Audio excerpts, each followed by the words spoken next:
그러나 그들이 다 복음을 순종하지 아니하였도다.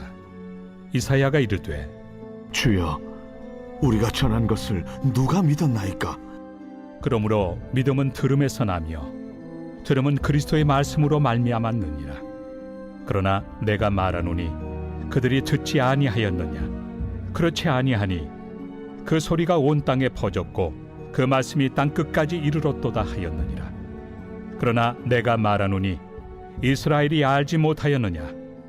먼저 모세가 이르되 내가 백성 아닌 자로서 너희를 시기하게 하며 미련한 백성으로서 너희를 노엽게 하리라 하였고, 이사야는 매우 담대하여 내가 나를 찾지 아니한 자들에게 찾은 바 되고 내게 묻지 아니한 자들에게 나타났노라. 말하였고, 이스라엘에 대하여 이르되 순종하지 아니하고 거슬러 말하는 백성에게 내가 종일 내 손을 벌렸노라. 하였느니라. 제11장. 그러므로 내가 말하노니 하나님이 자기 백성을 버리셨느냐? 그럴 수 없느니라. 나도 이스라엘이니요 아브라함의 씨에서 난 자요 베냐민 지파라. 하나님이 그 미리 아신 자기 백성을 버리지 아니하셨나니 너희가 성경이 엘리야를 가리켜 말한 것을 알지 못하느냐? 그가 이스라엘을 하나님께 고발하되 주여, 그들이 주의 선지자들을 죽였으며 주의 제단들을 헐어버렸고 나만 남았는데 내 목숨도 찾나이다. 그에게 하신 대답이 무엇이냐? 내가 나를 위하여 바알에게 무릎을 꿇지 아니한 사람 7,000명을 남겨두었다. 그런즉 이와 같이 지금도 은혜로 택하심을 따라 남은 자가 있느니라. 만일 은혜로 된 것이면 행위로 말미암지 않음이니 그렇지 않으면 은혜가 은혜되지 못하느니라. 그런즉 어떠하냐? 이스라엘이 구하는 그것을 얻지 못하고 오직 택하심을 입은 자가 얻었고 그 남은 자들은 우둔하여졌느니라. 기록된 바 하나님이 오늘까지 그들에게 혼미한 심령과 보지 못할 눈과 듣지 못할 귀를 주셨다 함과 같으니라. 또 다윗이 이르되 그들의 밥상이 올무와 덫과 거치는 것과 부엉이 되게 하시옵고 그들의 눈은 흐려보지 못하고 그들의 등은 항상 굽게 하옵소서. 하였느니라. 그러므로 내가 말하노니 그들이 넘어지기까지 실족하였느냐? 그럴 수 없느니라. 그들이 넘어짐으로 구원이 이방인에게 이르러 이스라엘로 시기나게 함이니라. 그들의 넘어짐이 세상의 풍성함이 되며 그들의 실패가 이방인의 풍성함이 되거든 하물며 그들의 충만함이리요. 할렐루야. 네, 이른 새벽 우리 주님 전에 오신 믿음의 성도님들 환영하고 축복합니다. 먼저는 로마서 10장 16절에서 21절에 있는 말씀을 함께 또 은혜를 나누는데요. 이 바울은 로마서 10장 16절에 그러나 그들이 다 복음을 순종하지 아니하였도다 라고 하면서 탄식하고 안타까워합니다. 이 말씀은 이 하나님의 말씀은 모든 이들에게 전파가 되었는데 안타깝게도 모두가 다 복음에 순종한 것은 아니지요. 이는 이사야 선지자를 통해 예언된 것처럼 주여 우리가 전한 것을 누가 믿었나이까 라고 하는 이 이사야 선지자의 예언대로 그러한 현실로 나타났다라는 거예요. 그래서 사도 바울이 강조하는 것은 믿음은 들음에서 나며 들음은 그리스도의 말씀을 통해서 나온다라고 말씀하고 있는 것이죠. 여러분, 사도 바울은 분명히 말씀합니다. 믿음의 출발이 어디서부터입니까? 복음을 듣는 것에서부터 시작한다고 합니다. 그런데 복음이 전해지지 않으면 누구도 하나님을 알 수 없으며 믿을 수도 없다라는 사실을 분명히 하고 있습니다. 여러분, 우리가 이처럼 복음을 전한다라는 것은요, 너무나도 중요한 사명이라는 것이죠. 이처럼 하나님의 말씀을 듣는 것이 중요합니다. 이를 통해서 참된 믿음이 생기게 될 줄 우리는 믿습니다. 그러나 문제가 무엇입니까? 이 오늘날에 이미 복음은 충분히 널리 퍼졌습니다. 그렇지 않습니까? 모두가 다 예수 그리스도의 복음을 알고 있죠. 그런데 10장 18절에 사도 바울은 시편을 인용해서 그 소리가 온 땅에 퍼졌고 그 말씀이 땅끝까지 이르렀다라고 말씀하고 있습니다. 여러분, 복음을 듣지 못하는 것이 문제가 아니라요, 듣고도 믿지 않는 것이 문제라는 것이죠. 이 사도 바울은 이어서 이스라엘 백성들이 복음을 듣고도 왜 믿지 않았는지에 대해서 깊이 사도 바울은 고민을 합니다. 그러면서 모세와 이사야의 말씀을 통해서 하나님께서는 오히려 이방 민족을 통해서 이스라엘을 시기하게 하시고 그들이 아닌 다른 민족에게서 하나님임을 나타내셨다라고 설명을 하고 있는 것이죠. 여러분, 이스라엘 백성들은요, 그들이 지속적으로 예수 그리스도를 거부하고 믿지 않았다라는 것입니다.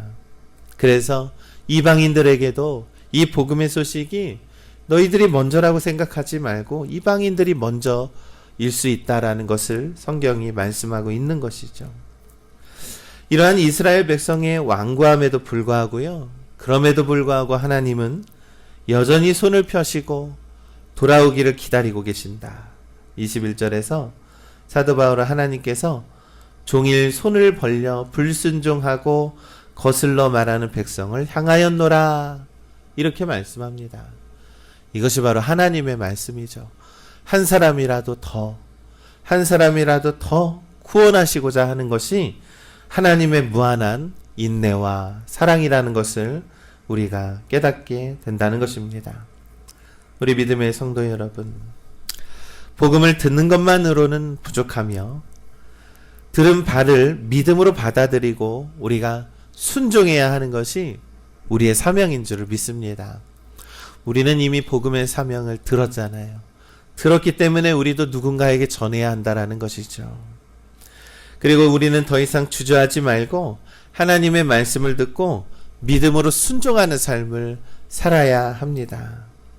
여러분, 믿음의 길로 우리가 최선을 다해서 살아가는, 믿음을 듣고 믿음의 말씀에 순종하며 살아가는 우리 모두가 되시기를 간절히 소망합니다.